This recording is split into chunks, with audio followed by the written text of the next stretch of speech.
Hi, everybody. We're going to be just kind of letting folks filter in here for a few minutes, or for a few seconds actually, and then we'll get going here in just a second.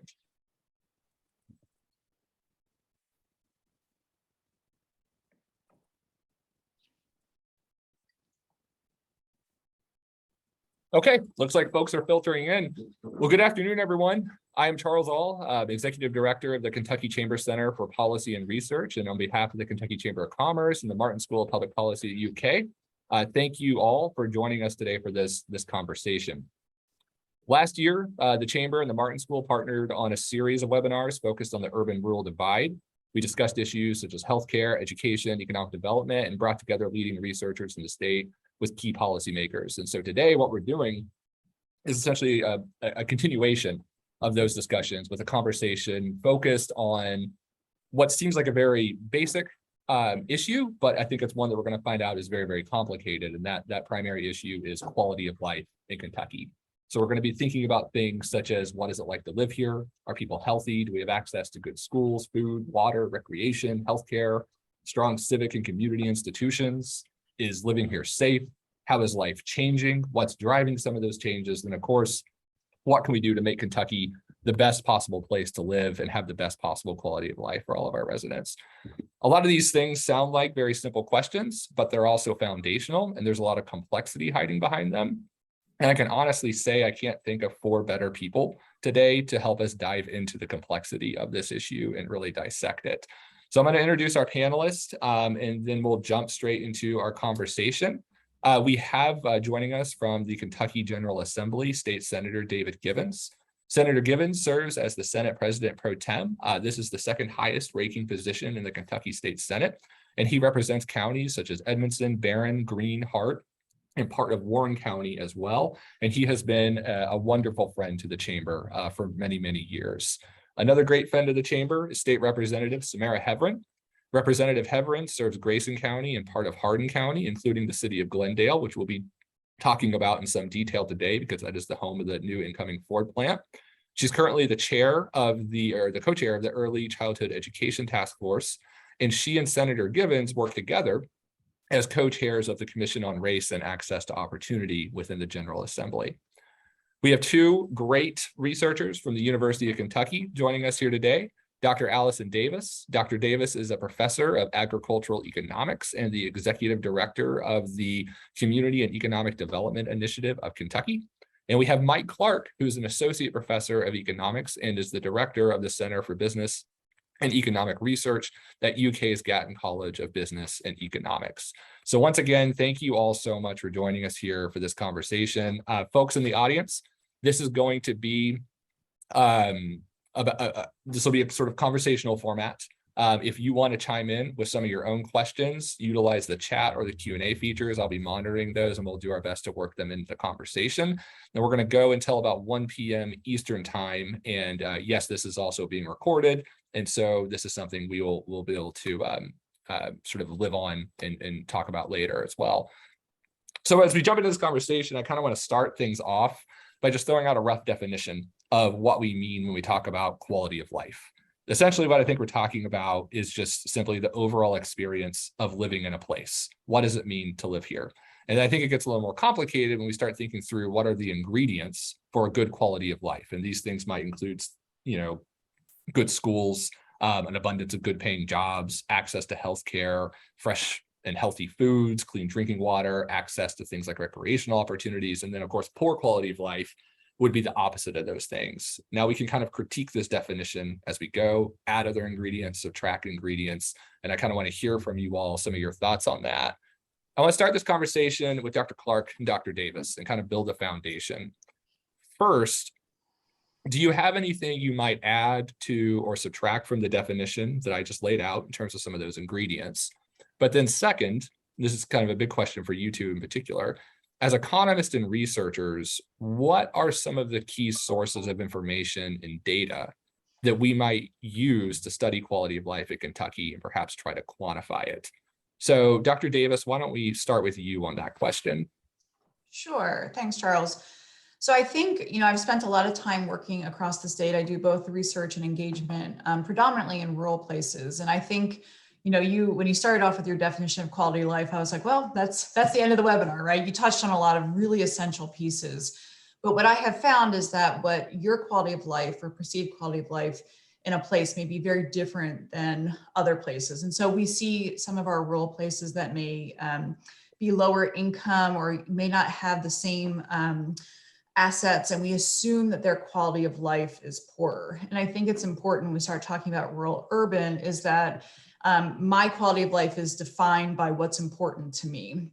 And so in places, smaller places like rural places, I would add things like access to either formal or informal daycare, social networks, families, the ability to barter and trade. And these are now going to be variables that are much more difficult to measure uniformly across the state. But I think there are some very informal measures that if we exclude, and we look at research, there's going to be sort of that missing information.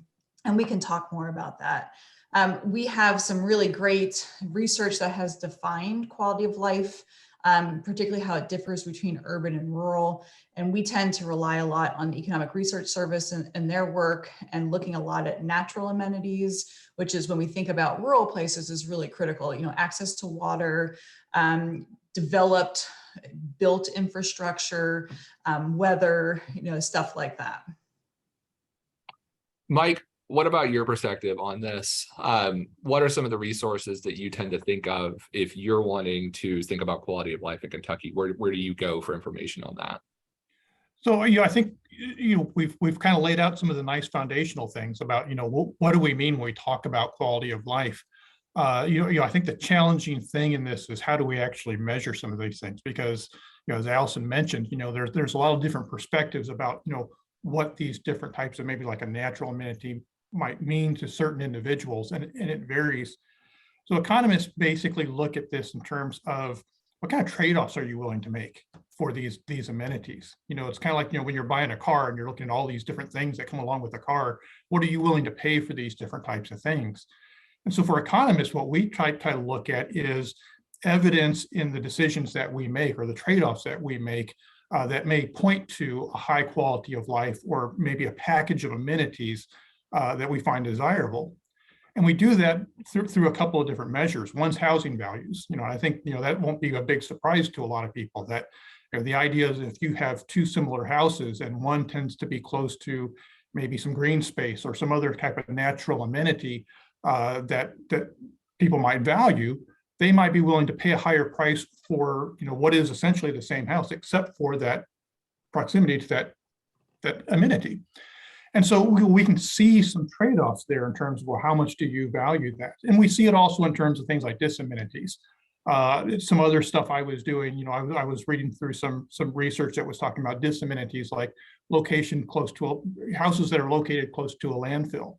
And houses, comparable houses, have about a 13% penalty for being within, a certain distance to a landfill. And so, as economists, again, we kind of look at those trade-offs, whether it's in terms of housing prices, whether it's in terms of wages, that, we might accept lower wages to be close to certain things, or migration patterns. These are all things that kind of indicate to us what some of these different types of amenities are and the value that they provide to people. Mike, I'm curious to know if you think that some of the economic metrics that are out there that people are more familiar with, like, for example, the unemployment rate, is that a useful metric for thinking about quality of life in a place? For example, if you have a county level unemployment rate, does that tell you much about quality of life, or do you need a whole lot more than that? I think you need a whole lot more than that. So my general rule is, never use just one statistic. There's a lot of information that's left out of one statistic. And so, with unemployment rate, I can kind of imagine a situation where, labor market is really good in a particular place. And what's that going to do? It's going to attract people from other areas. And as it attracts people from other areas for a period of time, they may be unemployed. So I think you've got to kind of look at what is going on with that unemployment rate. Why might that unemployment rate be high or low? What could be driving those factors? So I think, there is some information there, but we've got to interpret that in the context of other economic data. And then, Alice, I want to go back to you really quick before we bring in our legislators. I know there's some things you study, things such as, access to healthy foods. How quantifiable is stuff like that as an economist? Can we actually measure that in any way? There are data that are available that measure food deserts and look at proximity to grocery stores, but it's not quite as clean cut as we would hope, because we don't know what those grocery stores have on their shelves. And so we know in a lot of our small places, lower income places, they have a really hard time sourcing local or fresh, healthy foods, even though there may not be a food desert. So there's something to start with, but anytime we start having these conversations, the data are the data, and there's going to be a lot of error and a lot of missing information. So the need to kind of take it local is critical, to really say, okay, where is the food coming from, and are these statistics reliable in a certain place? Yeah, no, that makes really good sense. I want to turn to our policymakers now and bring you all into this conversation. One of the things I've learned about the life of particularly a state legislator, is that you talk to a lot of people. You probably spend more time talking to other people than probably any other job I can think of. And so I would imagine you hear a lot from constituents about their thoughts on what it's like to live in your districts, what it's like to live in the county that you represent. And so when you talk with your constituents and you ask them things like, how are things going in your community? Can you tell us about some of the general themes that you pick up on from those conversations? Senator Givens, why don't we start with you on that? Charles, I'll be glad to. Let me first, Charles, start by saying thanks to you and thanks to the Chamber and the Martin School for gathering us together on this conversation. I have such appreciation for my colleague, Representative Heverin, but I also want to express, when I see Dr. Davis or Dr. Clark listed on the agenda for one of our committee meetings, I always look forward to that, because they are so well spoken and have such a foundational knowledge about the things and the ingredients in this sort of conversation. I always come away more knowledgeable from that, and so I really enjoy it. Specific to your question, I recently, as you indicated, I have gone from 6 counties down to 4. And I was a very, very rural district up until the redistricting just happened recently, and moved me into part of Warren County. And it's been fascinating to see the difference in communities, even within geography that's rather close together. The needs in Warren County are so different than they are in Greene County. Warren County, for example, is growing so rapidly. Their concerns are infrastructure concerns. Their concerns are some safety concerns that we don't have in rural parts of the state. In my home county of Greene County, and largely in Hart and Evanston, we're a lot of concern about economic development, a lot of concern about access to health care, concern about finding ways to create jobs in those rural communities. That's a lot of the conversations we hear. I was fascinated by what Dr. Clark said earlier, and I think he's spot on. He and Dr. Davis understand those foundational pieces. But I'll throw out this thought for later conversation, potentially, if we have time, is around the recency effect, what I call the recency effect. There's going to be core things that I think are going to be vital to robust communities and economic development, and they'll always be there. But coming out of COVID, I think the world is a little different than it was before. And community perception, quality of life, people are measuring things a little differently post-COVID. And we could even argue whether we're post-COVID yet or not. But in the midst of the changes that people felt and underwent, and the anxiety involved, and from the period of March 2020 up until today, I had a PVA in one of my counties talk to me a few months ago. And he said, Senator Givens, 1 out of every 3 title transfers we have right now in our community is to someone that's moving in from out of state. So we're seeing a migration effect that I think will have lasting, hopefully positive impacts.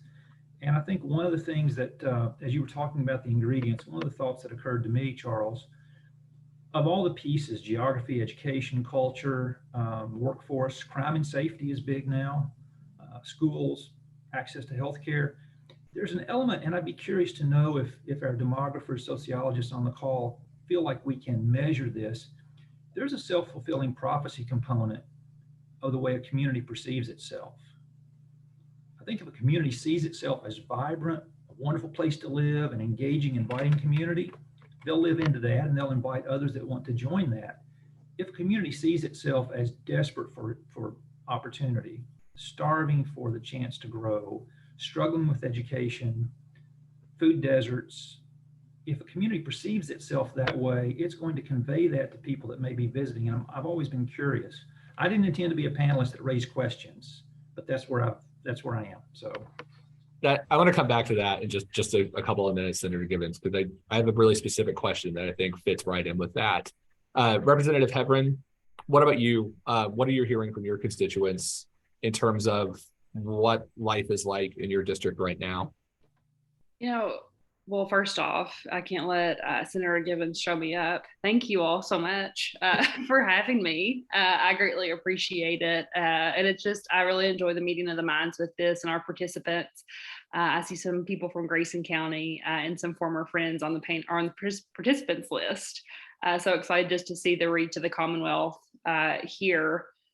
Charles, it's really interesting. So previously in the 18th district, I had more of the rural part of Hardin County. Now, Glendale is still very rural, but we're about to have 5,000 jobs and lots of people coming in. And so what I'm dealing with in Hardin County and Grayson County is actually, it's different, but it's similar. So a lot of things that people will bring up to me is like infrastructure. In one of our small cities in Caneyville, we need a bridge replaced because it's too small for farm equipment. And, you can't make an easy pass without, there have been wrecks, so I think it depends on kind of what part of the community you're in Grayson County. But I'm also hearing a lot about workforce participation. We don't have the workers in our community. We've got a high number of people on government assistance. And so it's like, how do we get those able-bodied working people to our industries in Grayson County? Because we've recently had 2 big factories leave in the last 3 years. And so how do we continue to make sure that we are sustaining what we have? Now, which brings to another question, we've got Glendale coming in. We're about 30 miles from Glendale here in Grayson County in Litchfield. And so how is that going to affect us? So on Friday, I'm meeting with local leaders in our community from the business community and government and our chamber director, April Spalding. And we're going to talk about how can we make sure that we're sustaining Grayson County and keeping people here and making sure our workforce is continuing when we've got, 30 miles down the road, this huge increase of economic development. Now in Glendale, we're having different conversations. We're having conversations of how do we preserve the city of Glendale, which is a very quaint little city. That's kind of like Mayberry. We've got the whistle stop, we've got the little train, the train goes through, we've got antique shops. So how do we preserve that while also having this huge economic development mega site coming with Ford and SK Innovations? And so, we're talking about how, we're talking about infrastructure with roads. How do we build a bypass that that takes traffic around Glendale? We're having questions or having conversations with farmers saying, how do we preserve our farmland? So it's very, I think it's a question of how do we embrace growth, but continue to cherish what we have. And that, Glendale's not incorporated. It's not an incorporated city. And so that's even more questions. With county government and the city of Elizabethtown, and just trying to make sure we've got all the resources. So I think quality of life is very different in the 18th district. It goes from very different extremes.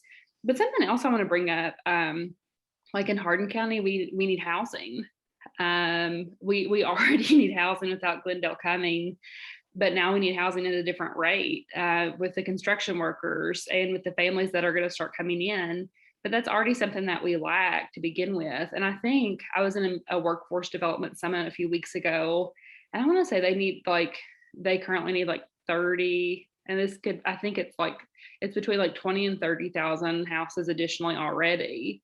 And that doesn't even include all of Glendale, just like with everything, with all the other economic development going on in Hardin County itself.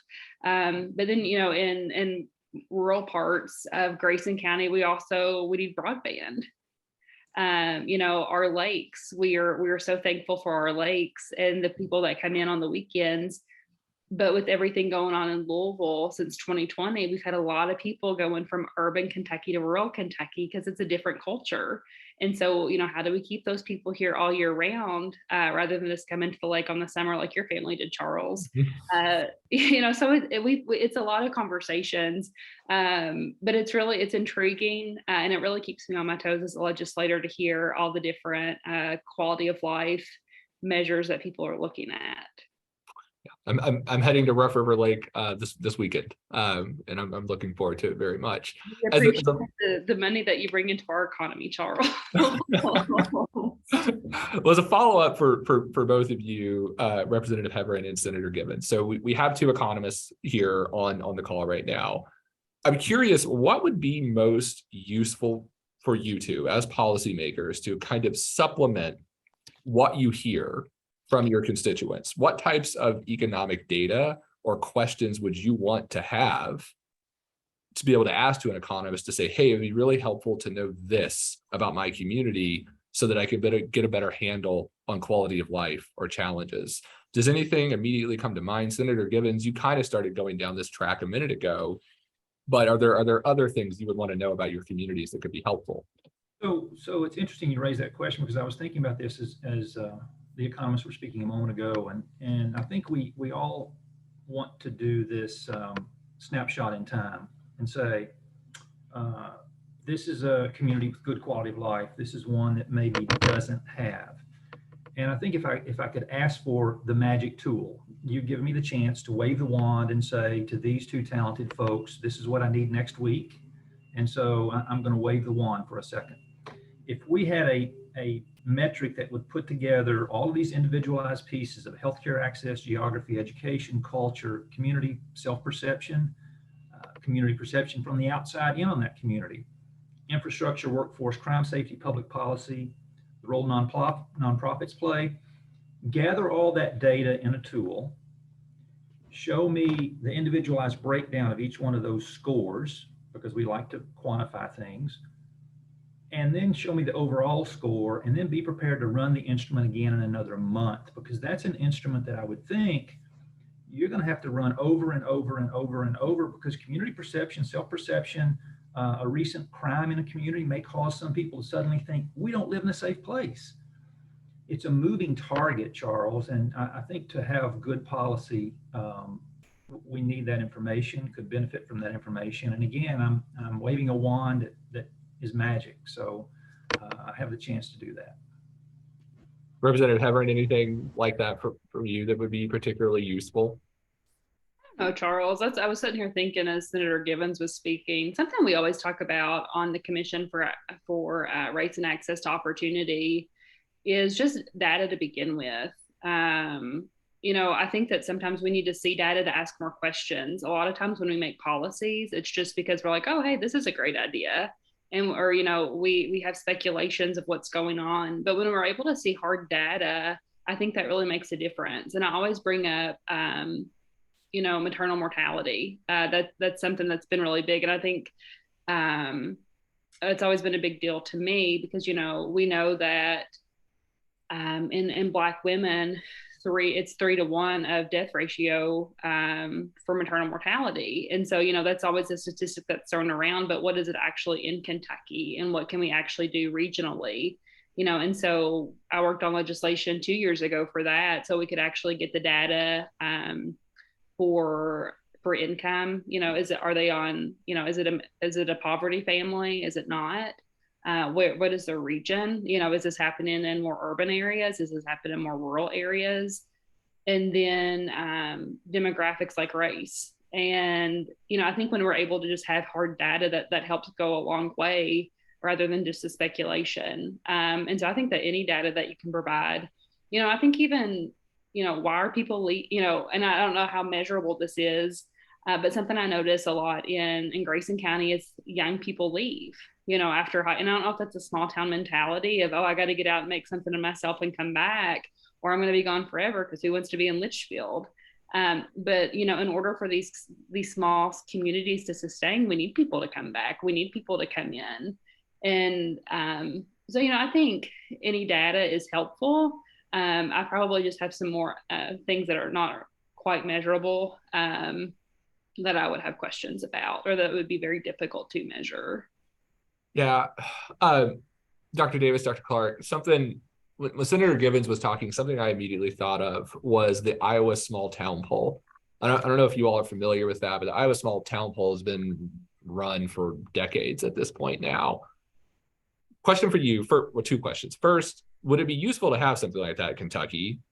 Also, do we already have something maybe that approximates that?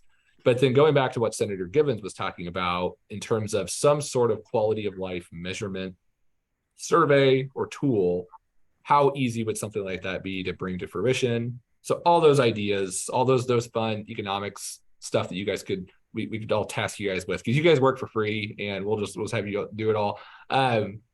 So we need it by next week, right? we need it by next week. Early next week, but we can Early push next it week. off Okay, gotcha. Early next week. Dr. Davis, why don't we start with you on that? What are your thoughts on some of those ideas? Well, I'm just going to do a couple of quick anecdotes because I think the magic wand doesn't exist. But I think there's an ability to bring in some really useful information and to do some fairly fast kind of follow-up to see if progress has been made. So we have a program that we do called First Impressions, and it speaks to Senator Givens' comments about if you have, even if you don't have everything you need within the community, if you have some pride, people notice. And as communities are trying to attract folks, post during COVID, folks came to visit first. And so we have a program called First Impressions, and I'll give an example because it almost moves me to tears, but we did this in Meade County. In Meade County, for those who know where that is, it's a rural community, and they were devastated by a tornado decades ago. And they kept being afraid to build and rebuild because they were afraid, what if this happens again?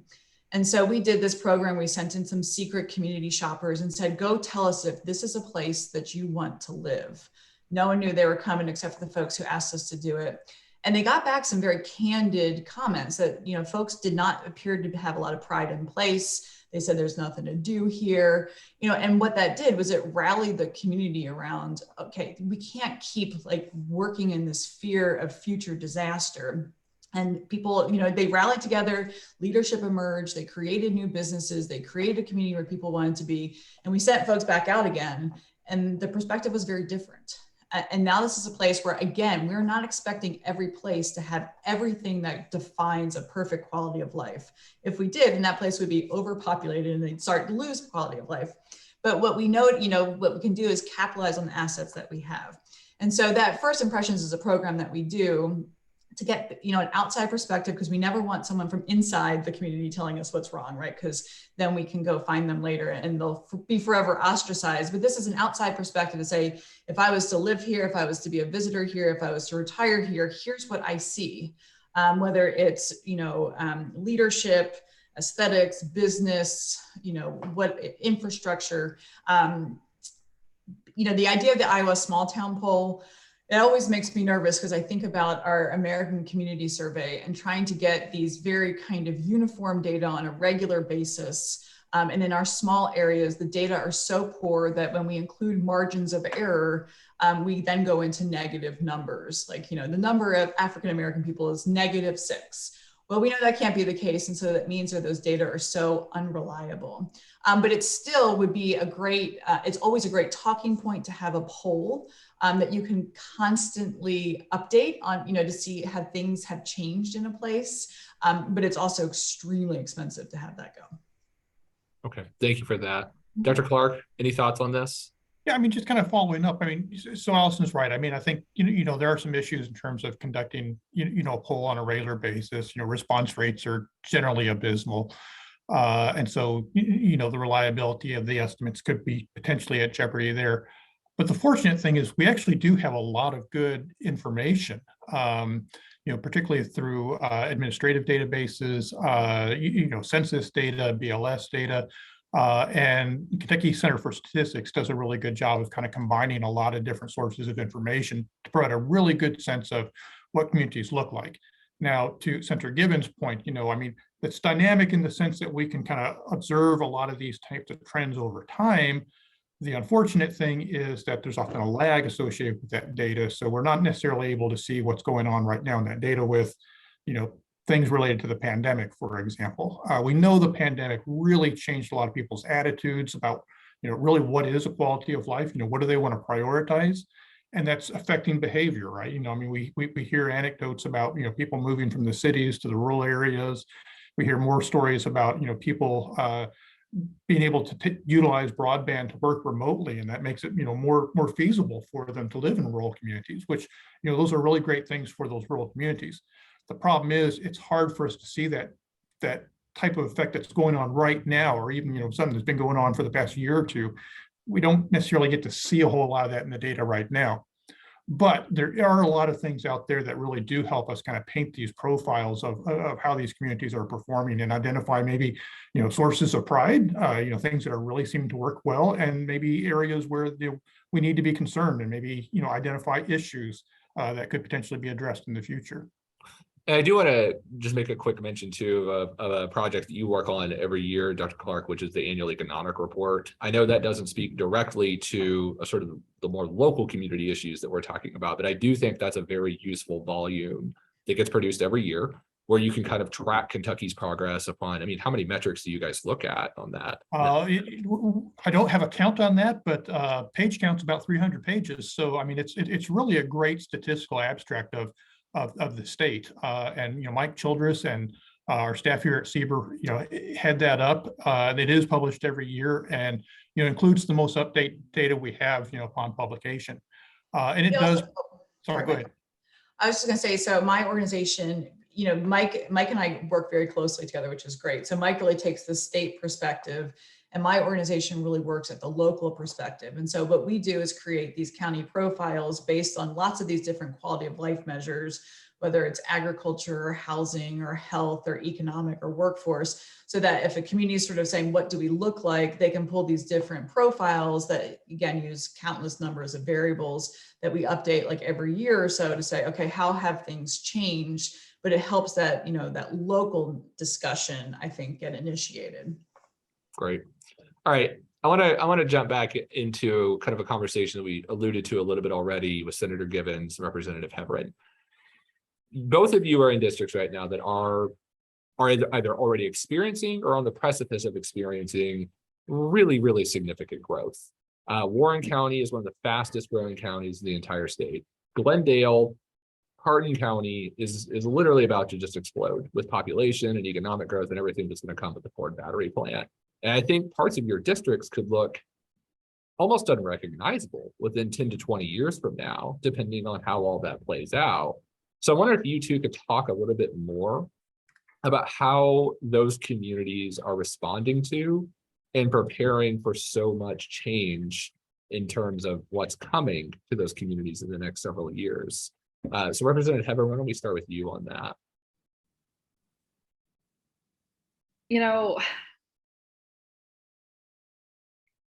Repeat the question, Charles. I want to make sure that I answer it correctly. Yeah, I mean, just in general, I mean, how are folks in your community, I guess, responding or preparing for the change that's coming? So what are they thinking about? What types of concerns and anxieties are coming with that? So both positive and negative, how are people kind of preparing for this? So I'm going to talk about both parts of my district, and I kind of touched on it already. But I think, one I want to say, and it's what I was thinking about earlier, I was trying to process is everything is so different, I think, for people depending on their socioeconomic status. In one sense, here in Grayson County with Glendale coming, we're looking at how can we protect our own businesses. I'm talking to the health department to make sure that we've got the public health availability for people that are going to possibly come here rather than move into Hardin County. Our taxes are cheaper in Grayson County with vehicle registration and with our property taxes. We're looking at infrastructure with like sewage and making sure that we've got water and things like that can go across the parkway and Clarkson, because it would make more sense for someone to come to Clarkson. We're talking about industrial development. Does it make sense to start trying to come up with an industrial development park in Big Clifty, Kentucky, because there's a parkway exit that is close to to talk about a ramp coming off that exit there, creating an interchange. So people could go to Glendale from Grayson County off the parkway. But then we're also looking at things in Hardin County of, okay, well, does a interchange for infrastructure look different at Kentucky Highway 222? Does that road need to be widened to make sure that we've got enough there's going to be such an increase in traffic. A bridge just got replaced on Highway 222, and people are very upset. They're like, oh, Glendale's already happening. And I'm like, no, Kentucky infrastructure is so behind. The bridge should have been replaced 10 years ago, but we're just now getting the funding to do this. We're having conversations in Glendale and a lot more on infrastructure. That includes, is there enough water pressure for the Ford plant? We're trying to make sure, there was an original number and now they need a higher increase. Sewage, I always laugh. I always think about Christmas Vacation and the commode being full. So that's what I always think of. Because Senator Givens is here, I'm not going to be crass and use the actual term. But it's like we're having all these sewage issues, and who knew that sewage was such a big issue? We're also, we're talking about, we don't want to lose farmland because that's such a big part of rural Kentucky. And a lot of the farmers that have been in Glendale, their families have been there for over 100 years. And so we don't want to lose that. But we also have a lot of people who are willing to put up land for sale.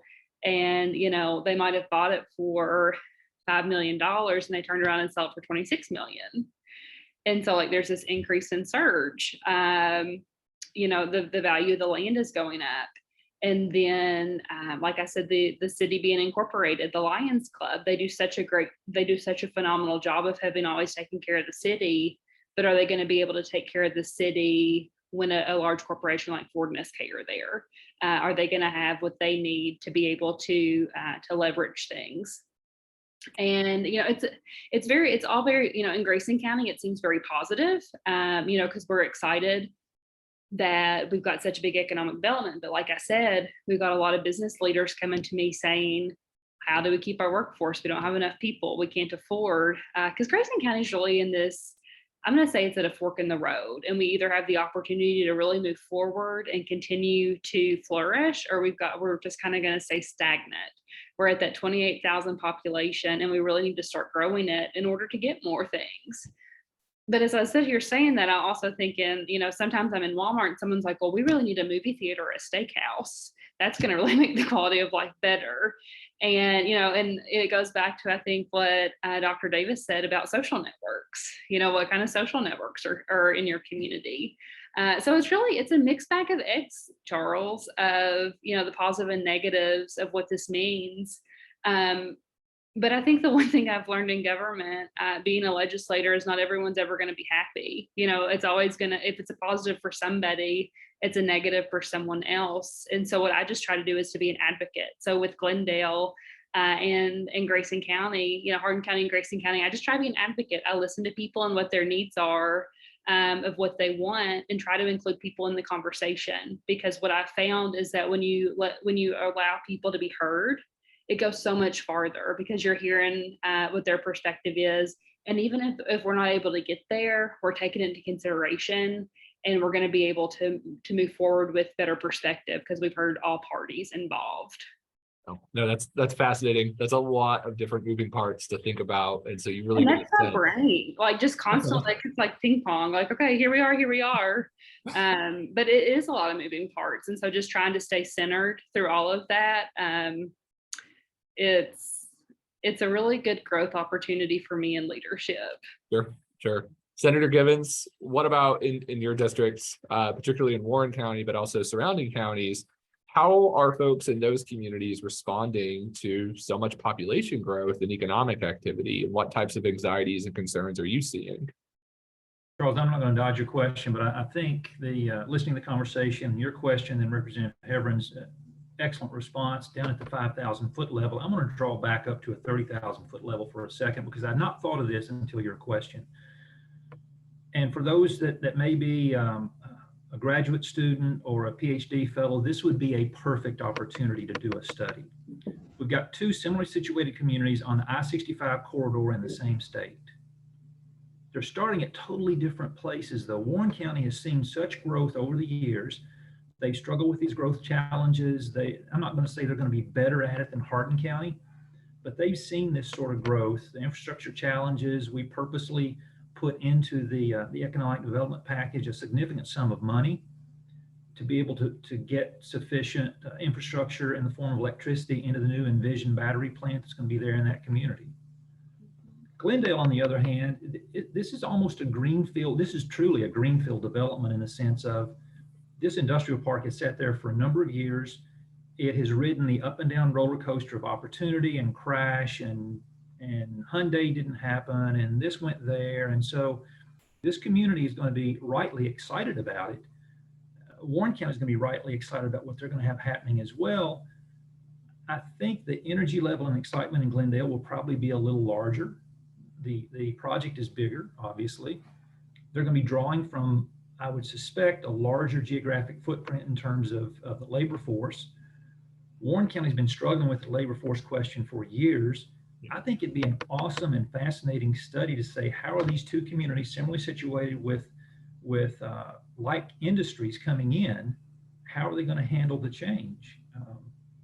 I feel confident Warren County is going to be able to step up and do this, because if you haven't been to the industrial park there, the Trans Park, it was stunning what they did with a factory there about 1.5 years ago. They had a large corporation, the Ball company, wanting to come in, that makes the glass jars and tops and things like that, wanted to come in. In a 6-month time, they took a field and turned it into a manufacturing plant.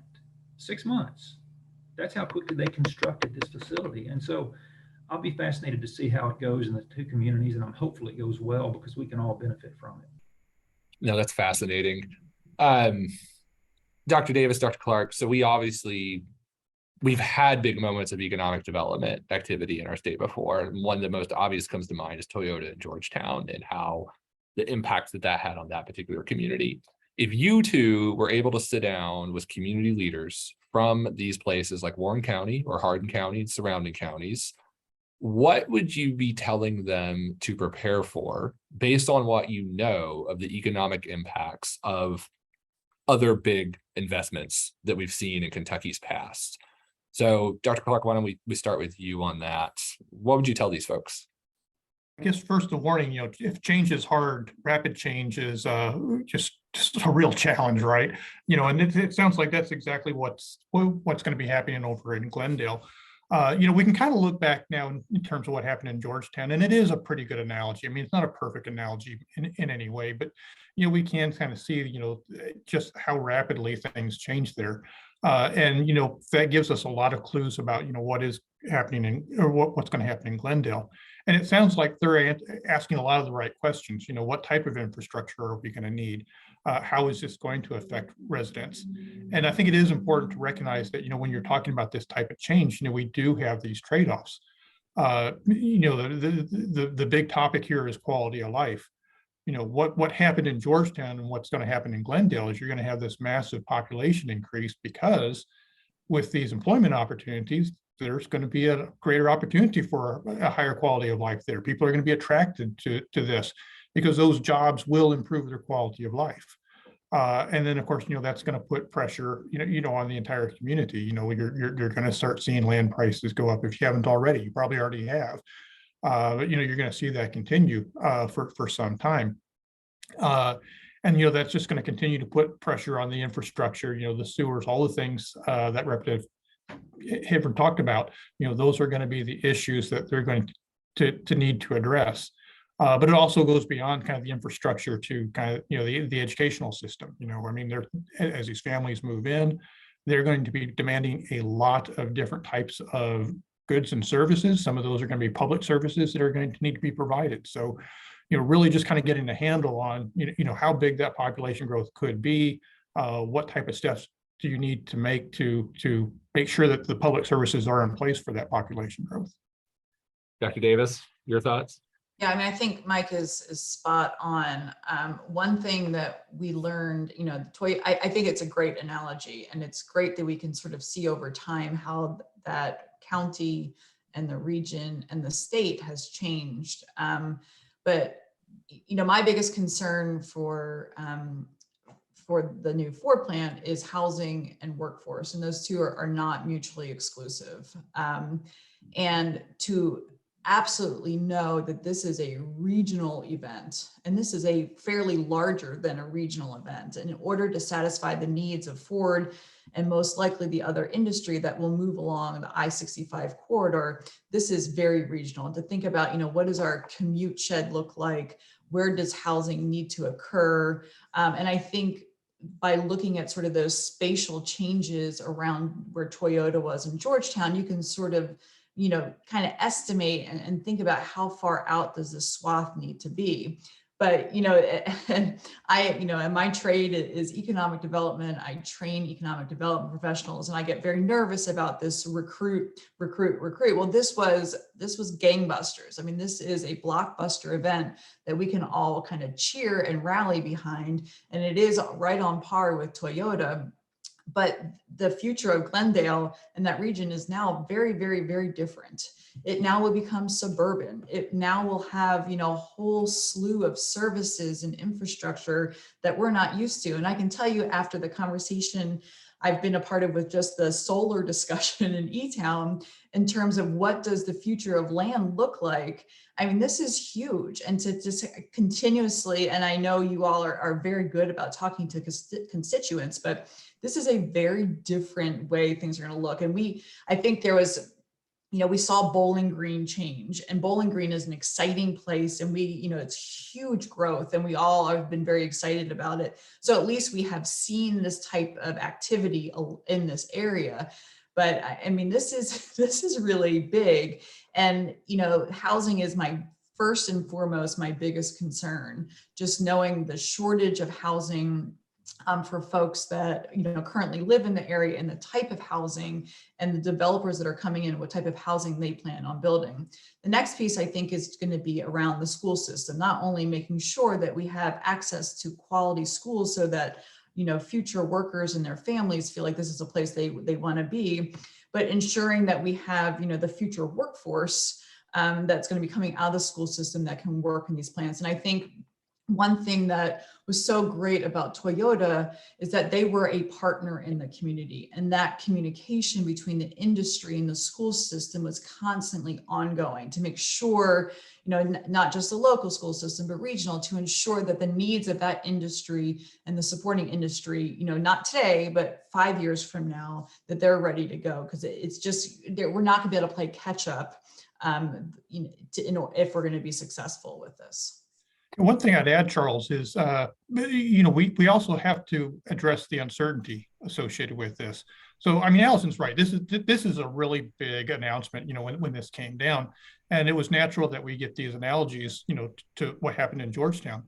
And when that happened, I started getting these questions. I went back and I found the old Sieber report that I think, gosh, it might have been Charles Haywood, for those who've been around for a long time. I think he actually did some of the early work on this. And some of the initial job announcements that were made when that was supposed to start, and look where it's come. Back then when it was first announced, there was an expectation about how big that footprint would be, how many employees it would have. And it turned out that we were really lucky. We got a really great company that was manufacturing a really great product, and it grew much bigger than what we'd anticipated. So there was a lot of uncertainty there, and it broke our way. I mean, we saw really good growth. There's still a lot of uncertainty associated with what's going on with these battery factories and what's going on in terms of electric vehicles in total. And so I think, we don't know how this is going to play out, right? I mean, this may play out, in such that, electric vehicles really do substantially replace gas engines, and, these plants could grow much bigger than what they anticipated. It could be different technologies, maybe pop up. And so, different things could potentially happen with the trajectory of what's happening with these battery plants. And we've got to be prepared for that.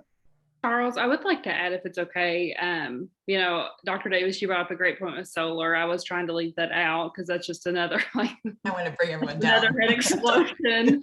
And that's a big, that's a huge conversation. We've had that in the Kentucky General Assembly this past session. We weren't able to find a bill that passed, but I think in the next session we will, because it's something we're going to have to talk about. But I think that, something really unique, I think, about Hardin County is that they're very yes oriented. So it's not I don't know. The people that they have elected are like, yes, let's figure this out. And, everyone has been such a big part of the conversation.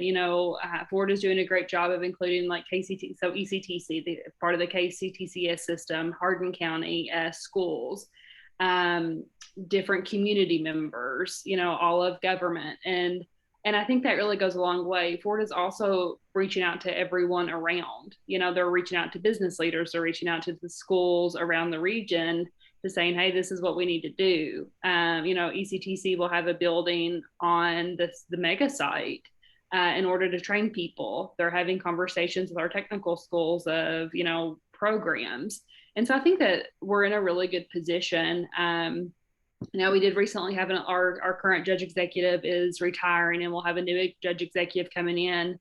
So that's going to be a learning curve for all of us, I think. But I think this whole entire experience is a learning curve, and the Hardin County Industrial Foundation is doing such a great job of just trying to keep people up to speed. Something that I have found that's a little difficult is we've got all these past documents saying this is what the mega site's going to look like. From 2020, I think the recent one was 2021. Someone sent it and they're like, they're going to put this road through my farm. And I'm like, no, like this is, this was a dream in 2021. Now in 2022, now that we've signed, documents, this is different, like we actually have something coming on the site. And, so I think, trying to play, having the correct information out there. But I would say for all of us, isn't that something we all struggle with is, fake information floating around and having to fight that narrative. So I just wanted to put in a plug that everyone's really trying to do a great job of being open and having open communication, which is so important with big things like this. So we're running up. We got about 7 minutes left, and audience questions are kind of pouring in, and there's some really good ones, and there's one that's kind of controversial, and so I want to ask it. But however, because we are short on time, we got to keep the responses kind of limited here because there's a couple I want to get to. I want to shift gears to talk about the internet for just 1 minute, and sort of how the internet might intersect with quality of life. Has the internet, from your all's perspective, and let's just try to get one perspective and another perspective, has the internet been a positive or a negative in terms of quality of life in Kentucky? It's a fun one, right? I'll say positive. And why is that, Senator Gibbons? Well, we see land values, we see opportunity for folks to relocate, virtual workspaces now. COVID accelerated the acceptance of virtual work in ways that I think inevitably over time we would have gotten there, but we've achieved 20 years worth of progress on the virtual workspace in about a year and a half as a result of COVID. So I think it opens up opportunities for our rural communities. Great point. Any other opposing perspectives to that or different perspectives on that? I don't know. I mean, Senator Gibbons, are you on Facebook? Are you on social media? What is that? What is that on the internet? I think it's a plus and minus. I think honestly, it's a very good thing. I wish people weren't keyboard warriors. I guess internet and social media could be considered different things too, Charles. I like to consider them different things. Yeah. Okay. Internet, 100%. You got the entire world at your fingertips. Social media, that's a whole other headache. I do want to make sure. Or sorry, go ahead. Somebody else. I was going to say, I mean, I think the broadband, the internet, I think have generally been welfare improving, but that's not to say that there haven't been some consequences with some of these changes. Whenever there's technology changes associated with the economy, there's new jobs created from that. There's improvement in providing access to information and commerce. But it does change employment situations. And so, we might see, some job losses as a result of how we kind of adopt the technology. Some new jobs are going to exist, some old jobs are going to go away. But that's kind of an important thing, right? I mean, if we didn't change, we'd really start to stagnate. But it does create some problems. It's like when you go back to the 80s and the 90s, and we were seeing a lot of manufacturing plants move out of Kentucky. There was a lot of concern about the job losses associated with that. But as technology has changed and we've moved towards more advanced manufacturing, we've actually seen that the total number of manufacturing jobs has grown, and the nature of those jobs have changed. But there were some lost jobs as a result of that, and so that did have some harm on some folks. So I do want to say one quick thing about this internet business. Is now that, I mean, there is an expectation now that you have internet access, and not only that you have internet access, but as a community that you make best use of internet access. And I think, one thing in many of our rural communities, if we are expecting to attract folks to our places, you are immediately in or out based on the amount of information that you can provide to folks who might be interested.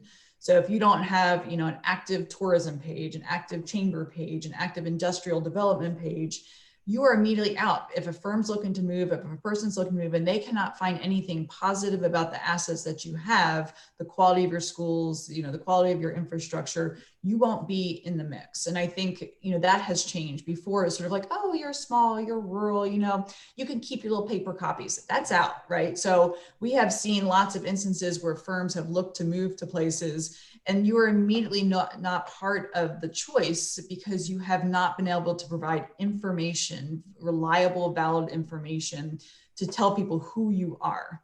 And I think, Senator Givens talking about putting your best face forward, the internet allows us to do that. And if we don't take advantage of it, if there's not someone within the community who, is that digitally competent person and marketing person, then I think it actually turns out now that that's a negative. Fascinating. All right, we're going to start closing things out now. At the start of this conversation, we talked about different ingredients that can kind of go into making a really good quality of life. And we mentioned a whole host of those different things. I kind of want to hear from you, each of you individually and kind of personally, what do you view in your own life, in your own community, as one key ingredient that has to be there for you to say, this is a place with good quality of life? So for someone like me, I might point to things like recreational opportunities, being outdoors, having access to trail systems, that type of stuff. So that might be my thing that I kind of determine, all right, this is a good quality of life. But what about you all? What's that key ingredient for you? Senator Givens, would you mind kicking that off? I'd be glad to. And I thought some about it because you'd given us a little bit of a prompt on that, along that line of reasoning. And mine's going to be a little personal. Mine's going to be a little specific to my home county of Greene County and my vocation of agriculture. But I think the thing that I find that really thrills me about my community is a true sense of place. Growing up in an ag community where land is owned by families and generations and then occasionally transferred, when you own land, you're connected to a place in ways that otherwise you wouldn't be, and you're rooted in that area and you have connection to it. And so I think the sense of place and the sense of pride that my rural community has is something that makes me proud to live there. And it's important to my quality of life. Dr. Davis, what's your key ingredient? It's going to be diversity of community and diversity of leadership. I can walk, I work all across, the Commonwealth. I can walk into a community, see who's there, or learn more about who's there and know if this community is ready to invest in itself. And so if there's diversity in race, if there's diversity in perspective, if there's diversity in ethnicity, in gender preference, whatever it may be, that means that we are taking consideration the viewpoints of the types of folks that we yearn to attract, whether we know it or not. That's what we want. We want to be a place that is diverse because that makes us much more sustainable down the road. And if we are going to, be the same person, it's going to attract the same thing we've always had. And that's not going to lead to a lot of prosperity. So diversity for me is going to be my number one. Representative Hebron? I'm gonna go personal too. I'm gonna say access to opportunity. In Grayson County, we have 30% poverty level. And I think, we have a lot of opportunity to grow, for people to grow personally. You know, I was one of those who wanted to get out of Litchfield. I went and grew. I went and learned more about the world. I lived in Washington, D.C. I got the opportunity to go to college, and I came back because I want to make everyone here have an opportunity to better themselves and have access to opportunity to grow and to be more than what their situation is and they grew up with. You know, I was raised by a single mom. And so constantly in government, you're hearing, oh, you know, people raised by single parents aren't, you know, they're more likely to be less, or they're less likely to be successful. And I want to change things like that. If you grew up in a very poor house with not much access to opportunity, I want that for you. And so I think that's my ideal quality of life, is being able to change the circumstance that you were brought into. Dr. Clark, close this out. Well, I kind of got this feeling like if I got to build my own city exactly the way I want it with all the amenities that I wanted, it might have a population of 1 or 2. But you know, in all seriousness, when I kind of think about, you know, what quality of life factors are important, you know, I think about access to high quality education and widespread access to quality education. A lot of the other things that we think about in terms of quality of life, healthcare, or you know, our general health level, crime rates, a lot of the other things that, you know, make an area a high quality place to live, kind of flow ultimately from high levels of education. So I think it's a key ingredient. Well, thank you to all 4 of you for taking your time to do this. I think this has been a really wonderful conversation. I wish we had a couple more hours to go through all this. So this is probably something we're going to have to continue. Audience members, sorry we did not get to all of these questions. There are a lot of really good ones here. But once again, thank you to everybody for taking your time out of your day to enjoy this conversation. Thank you to our panelists. Thank you to our partners at the Martin School. And we will have this recorded. We'll make it available. We'll write up a summary. You'll see it on social media. We'll be sure to send this out to everybody who is able to attend, and do keep your eyes out for more webinars just like this. So once again, thank you again to all of our panelists. Thank you to our audience. Everyone have a great rest of your afternoon. Thanks, Charles. Charles. Thanks all. Thank you.